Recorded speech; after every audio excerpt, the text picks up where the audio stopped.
दिया कि ये फॉलो नहीं हो रहा, इससे पीछे बैठे लोगों की जान को खतरा है, इससे मेरी जान को खतरा है और फिर मैं घर जाऊंगा तो मेरी फैमिली को खतरा है।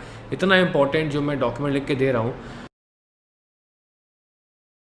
नमस्कार दोस्तों, करीब 10 दिन से ज्यादा का समय गुजर चुका है जब से यूट्यूबर फ्लाइंग बीस्ट यानी गौरव तनेजा ने कुछ क्रिटिकल फ्लाइट सेफ्टी इश्यूज उठाए थे अपने सोशल मीडिया पर एयर एशिया एयरलाइंस में, जिसकी वजह से उनको अपनी पायलट की जॉब से भी सस्पेंड कर दिया गया था। लेकिन आज तक दोस्तों, अगर हम इन स्पेसिफिक इश्यूज की बात करें, एयरलाइन की तरफ से कोई रिस्पॉन्स नहीं आया इनको लेकर। ये हैं इश्यूज, नहीं है, एयरलाइन क्या कर रही है इन्हें अवॉइड करने के लिए, कुछ नहीं। ये एक ऐसी चीज है दोस्तों जो हम सबको कंसर्न करती है। आज के दिन अगर हम एयर एशिया से फ्लाइट लेते हैं तो सवाल खड़ा होता है कि क्या हमारी सेफ्टी खतरे में है। आइए डिटेल में जानते हैं इन इश्यूज को। मैंने गौरव से बात करी इन पे, और इनमें से एक इशू तो इतना क्रिटिकल है कि वो रीजन हो सकता है आज देश में बढ़ते कोरोना वायरस केसेस के पीछे। आइए देखते हैं। तो गौरव, सीधा पॉइंट पर आते हैं। आप जिन लोगों के खिलाफ खड़े हैं वो आपके इशू को बहुत डाइवर्ट करने की कोशिश करेंगे, लेकिन मैं इसको टू द पॉइंट रखना चाहूंगा। उन 3 सेफ्टी इश्यूज के बारे में बात करते हैं जो लोगों को कंसर्न करते हैं। पहला सेफ्टी इशू आपने कहा था पेड लीव का है। आप थोड़ा समझा सकते हैं कि एग्जैक्टली क्या है ये? ध्रुव, ये इशू है सिक लीव का प्रिसाइसली, और सिक लीव को कैसे प्यूनिटिव बनाया गया है।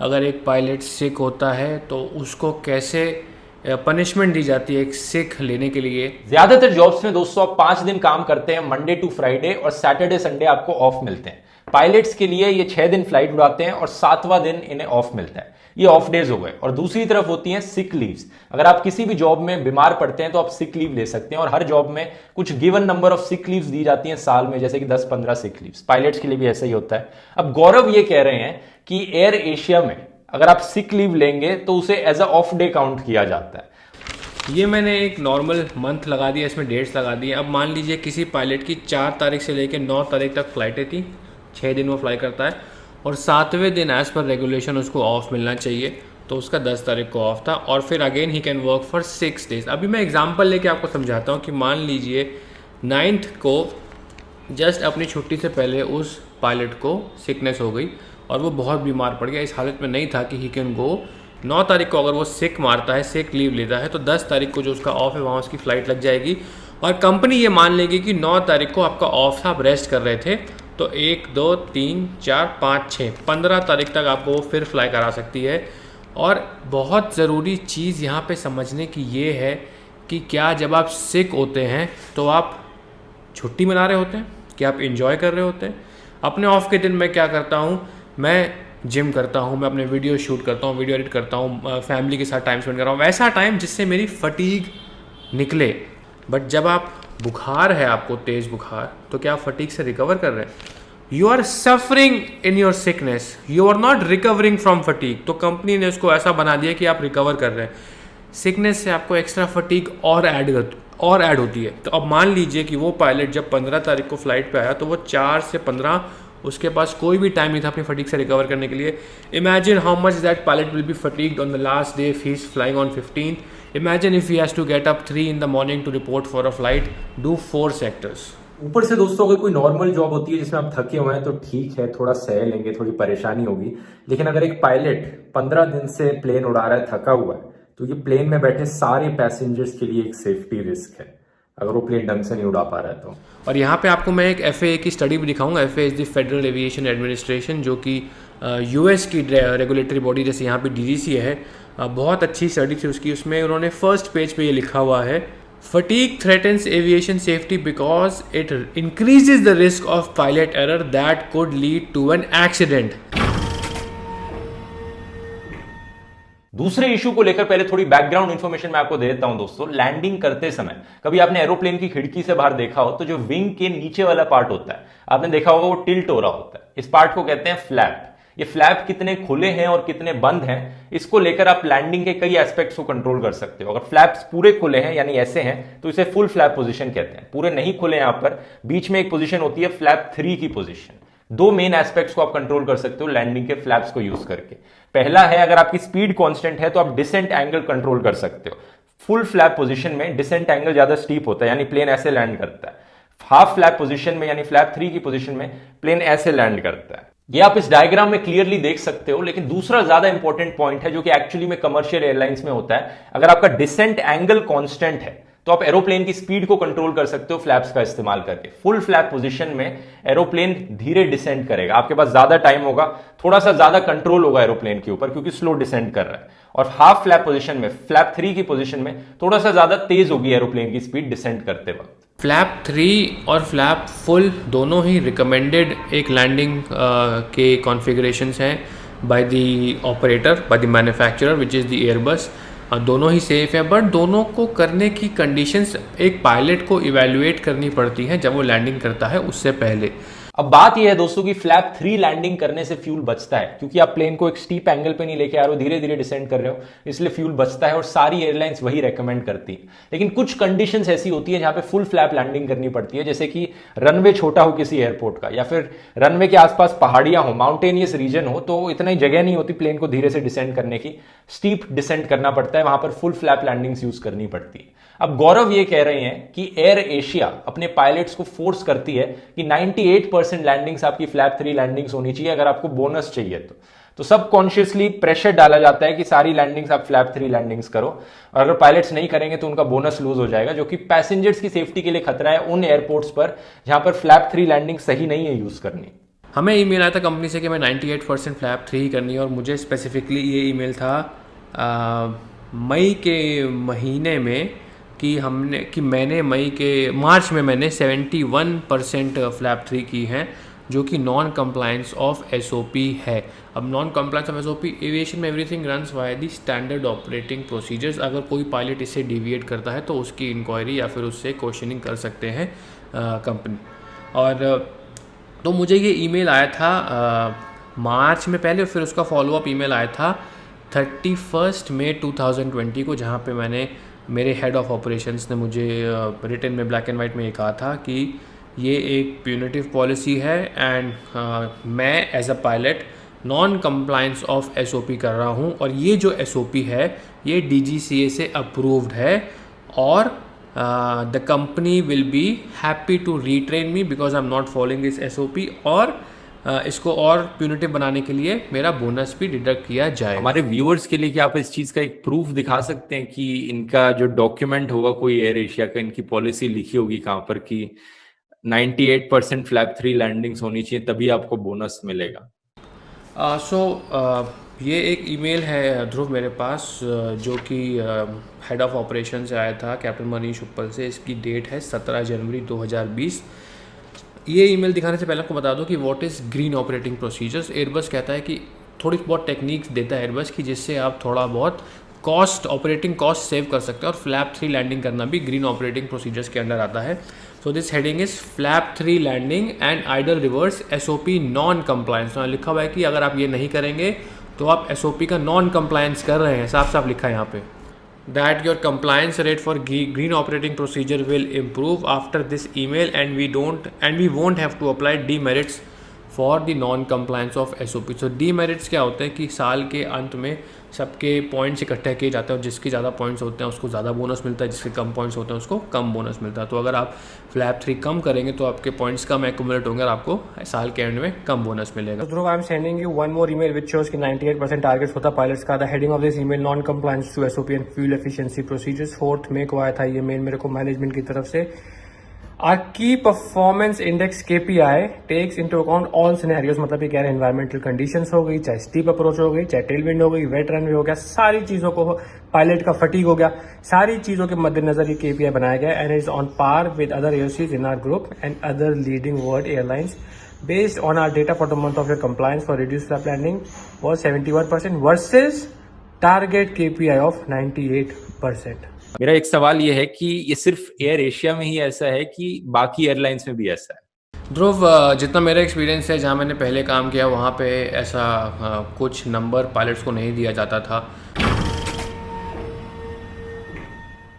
अब ये फ़्लाइट सेफ्टी को कैसे इफेक्ट करता है मैं आपको बताता हूँ। 2010 में जो एयर इंडिया का मैंगलोर क्रैश हुआ था, उसमें जो रिपोर्ट आई थी, इन्वेस्टिगेशन आई थी, उसमें ये रिकमेंडेशन था कि ये एक कंट्रीब्यूटिंग फैक्टर हो सकता है कि जो उनके पायलट्स उनको बार बार काउंसलिंग दी गई थी हार्ड लैंडिंग के लिए। बोइंग कहता है कि जब आप लैंड करते हैं तो 2.1 जी से कम का अगर इम्पैक्ट है तो आपको काउंसलिंग की ज़रूरत नहीं है, बट वहाँ पे जो कैप्टन से उनको 1.9 जी की भी लैंडिंग करने पे उनको काउंसलिंग दी गई थी। सो उनके दिमाग में बैठ गया था कि हाँ यार ज़्यादा हार्ड करेंगे तो काउंसलिंग के लिए बुला लिया जाएगा। सो उस चक्कर में to smoothen the landing they were floating over the runway and they used another 500 to 800 feet of extra runway.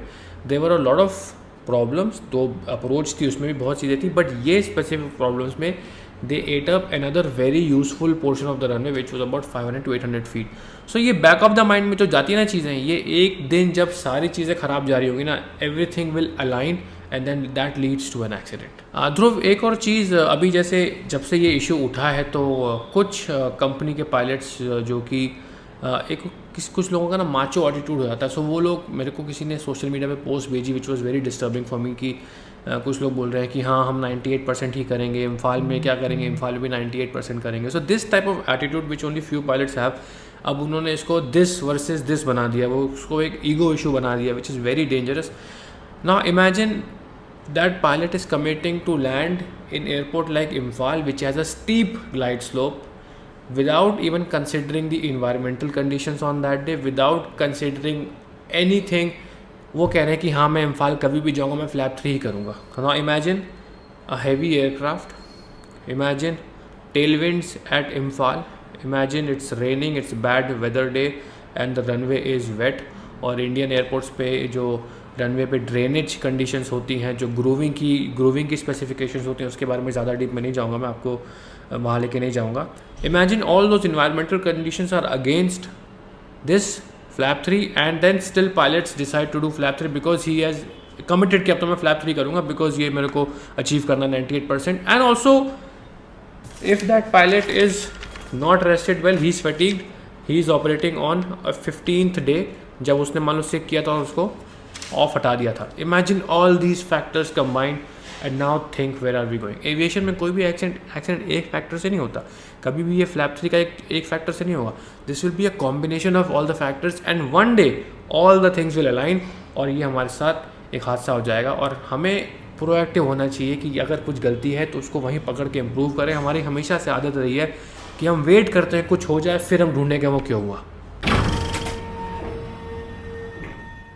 तीसरा इशू जो आपने उठाया वो सबसे क्रिटिकल है मेरी राय में, क्योंकि बेसिकली अगर डीजीसीए के सर्कुलर्स को इग्नोर किया गया कोविड-19 के ऊपर, तो मुझे लगता है आज के दिन जो कोविड-19 के केसेस इतने ज्यादा बढ़ रहे हैं हमारे देश में, उसके पीछे यही रीजन है कि एयरलाइंस ने रूल्स को फॉलो नहीं किया। जो केसेस आ रहे थे जिन्हें रोका जा सकता था एयरपोर्ट पर ही, अगर एयरपोर्ट पे अच्छे रूल्स होते तो आज के दिन हमें ये हालत नहीं होती शायद। क्या आप भी मानते हैं ऐसा? ध्रुव, जब ये बात चल रही थी मार्च में तो बहुत टाइम ऐसा था कि ये प्रोसीजर्स फॉलो नहीं हो रहे थे। मैंने कंपनी को हमेशा बोला, एक व्हाट्सएप ग्रुप भी होता है हमारा जो कि पायलट्स और मैनेजमेंट पायलट्स होते हैं, उसमें that is run by management pilots. अब उसका वो ऑफिशियल बोलो अनऑफिशियल बोलो वो आपके ऊपर है। तो वहाँ पे भी मैंने बोला और भी लोगों ने बहुत सारा बोला, बट 23 मार्च के दिन स्पेसिफिकली ऐसा हुआ था जब मुझे दिखा कि बहुत सारे प्रोसीजर्स हैं जहाँ पे फॉलो नहीं हो रहे हैं और लापरवाही बढ़ती जा रही है। तब मैंने उसको डॉक्यूमेंट कर दिया। उसी दिन हमारे पास एक रिपोर्ट होती है which is called the voyage report, जो कि captain of the flight PIC of the flight पढ़ते हैं। मैंने स्पेसिफिकली वहाँ पे लिख दिया कि DGCA circular number so and so is not being followed and I being the captain and the PIC of the flight I have full responsibility कि जब तक मैं नहीं इंश्योर कर लेता कि मेरे पीछे जो पैसेंजर्स बैठे हैं वो उनकी सेफ्टी मैं इंश्योर नहीं कर लेता, तब तक मेरी पूरी अथॉरिटी है कि मैं उस पर डॉक्यूमेंट पे साइन। और जैसे ही हम लोग जब कोई भी फ़्लाइट एक्सेप्ट करते हैं, डॉक्यूमेंट साइन करते हैं कि we are accepting this flight, we take full responsibility of that aircraft. तो जब मुझे पता है कि कुछ वहाँ पे इतनी बड़ी खामी हो रही है तो मैं कैसे उसको फ़्लाइट को बिना कुछ किए एक्सेप्ट कर लूँ। क्या आपकी अथॉरिटी थी एज अ पायलट कि आप फ्लाइट को डिले कर सकते अगर रूल्स फॉलो नहीं हो रहे थे तो? जी हाँ ध्रुव, एक PIC की पूरी अथॉरिटी होती है और उस दिन मैंने 23 मार्च के दिन फ़्लाइट डिले भी की थी और मैंने लिख दिया था रीज़न ये है क्योंकि सर्कुलर्स फॉलो नहीं हो रहे। उसमें बहुत सारे ऐसे पॉइंट्स थे और वो जो डॉक्यूमेंट मैंने साइन किया था ना ध्रुव, उसमें क्या होता है कि हर फ्लाइट का डिपार्चर टाइम, अराइवल टाइम सब कुछ हम लोग फिल करते हैं और वो डॉक्यूमेंट बहुत ही इंपॉर्टेंट डॉक्यूमेंट है और मैनेजमेंट उसको बहुत अच्छे से रिव्यू करता है। कोई भी फ़्लाइट अगर 1 मिनट की डिले हो जाए और हम वहाँ लिख दें कि ये 1 मिनट डिले हो गया तो हमें नेक्स्ट डे कॉल आता है कि Captain, what was the reason for the delay of the flight? Can you give us any explanation or how can we improve it? तो OTP इतना इम्पॉर्टेंट मैटर है हमारे लिए कि हम हमेशा ऑन टाइम करते रहते हैं, बट जब एक कैप्टन ने आपको लिख के दिया कि ये फॉलो नहीं हो रहा, इससे पीछे बैठे लोगों की जान को खतरा है, इससे मेरी जान को खतरा है, और फिर मैं घर जाऊंगा तो मेरी फैमिली को खतरा है, इतना इंपॉर्टेंट जो मैं डॉक्यूमेंट लिख के दे रहा हूँ, उसके लिए मेरे पास आज तक कोई ईमेल नहीं आया, कोई मेरे पास कॉल नहीं आया कि captain you have mention this circulars were not followed, can you give us some detail what was not being followed, who was there and what how can we improve it in future, can you give us some more details और we can improve it. उसके लिए मेरे पास कुछ नहीं आया। हम लोग हमेशा है कि ऑन टाइम कर दें, फ्लाइट को ऑन टाइम करते हैं, because on time is companies PR होती है, विच इज़ वेरी इंपॉर्टेंट, मैं मानता हूँ उसको, और हम लोग भी पूरा योगदान देते हैं उसको करने के लिए, बट उससे ज़रूरी भी कोई चीज़ है, वो है सेफ्टी। ध्रुव क्या होता है, एक बहुत ही अच्छा एग्जांपल लेके आपको समझाता हूँ। एक कंपनी में मान लो 100 एम्प्लॉइज, उसमें से 50 ऐसे होंगे जिनको फ़र्क नहीं पड़ेगा कि वहाँ पे उनके आसपास क्या हो रहा है, उनमें से 40 ऐसे होंगे जिनको फ़र्क पड़ेगा, वो सोचेंगे यार ये तो गलत हो रहा है, आपस में बात करेंगे, घुस करेंगे, आपस में नहीं होना चाहिए, बट वो इसको टेकअप नहीं करेंगे। उसके बाद 8 या 9 ऐसे एम्प्लॉयज़ होंगे जिनको लगेगा हाँ भाई कुछ गलत हो रहा है, बॉस को बोलना चाहिए, वो बोलता है रिटर्न में, बॉस कहता है हाँ करेंगे देख लेंगे, फिर कहेंगे वो यार बोल दिया बट इंडिया में ना चलता है, उनका वैसा एटीट्यूड होगा। बट उनमें से फिर एक बंदा ऐसा होगा ना जो खड़ा होगा, वो कहेगा मैंने बहुत बार ये नोटिस कर लिया, मैंने बहुत बार आपके नोटिस में ला दिया, मैंने इसको टेकअप कर लिया बहुत बार, बट फिर भी कुछ नहीं हो रहा है, और मैं ऐसी कंडीशन में काम नहीं करूँगा, क्योंकि इस कंडीशन में सबकी जान को खतरा है, मेरी जान को खतरा है और मेरी फैमिली की जान को खतरा है। I stand up and I refuse to work if all this things continue, और इतनी लापरवाही चलेगी। सो वो एटीट्यूड मेरा रहा, मैं खड़ा हो गया, मैंने कहा 23 तारीख को मैं ये लिख रहा हूँ, और 24 तारीख को फिर मैं काम पे जाने से मना कर दिया। मैंने कहा बहुत लापरवाही हो रही है, सबकी जान को खतरा है, पैसेंजर्स की जान को खतरा है, क्रू की जान को खतरा है, मेरी खुद की जान को खतरा है, और सबसे बड़ा कि वो मैं घर पे लेके आ रहा हूँ। That's why I took this step. और जितनी भी आप पॉलिसीज़ देख रहे हैं, इनकी कोविड की हो गई, फ्लैप 3 की हो गई, सिकनेस में क्या हो रहा है, इनके मैन डेज बच रहे हैं, if they are showing the sick as off, तो एक्स्ट्रा काम करवा रहे हैं, you are saving on man days. अगर आप तो कोविड की गाइडलाइंस फॉलो नहीं करें, क्योंकि वहाँ खर्चा होता है, वहाँ पे आपको एक्स्ट्रा स्टाफ लगाना पड़ेगा, एक्स्ट्रा इक्विपमेंट्स लगाने पड़ेंगे, सैनिटाइजर लगवाना पड़ेगा, PP लगवाना पड़ेगा, हायर करना पड़ेगा, प्रोक्योर करना पड़ेगा, everything comes at a cost. और जब फ्लैप 3 की बात आती है तो आपको पता ही है कि डायरेक्ट फ्यूल सेविंग होता है उसमें। तो ये all these policies which I stood up against, they are profit making policies of the company, and company was noticing कि यार ये बंदा बार बार खड़े होकर ऐसी पॉलिसीज पॉइंट कर रहा है जो कि हमारे प्रॉफिट को हैम्पर करती हैं, जबकि वो सेफ्टी के लिए मैं खड़ा हुआ था। और उसी की वजह से है कि मुझे क्या हुआ, जब रिक्वायरमेंट थी तो कुछ नहीं बोला गया, कंपनी लेती गई, बट जैसे ही कोविड का टाइम आया, उनके ऑपरेशंस डाउन हुए, उनको पता था कि जब खुल भी जाएगा तो इतने पायलट्स नहीं चाहिए होंगे, they directly targeted me and try to throw me out of the company.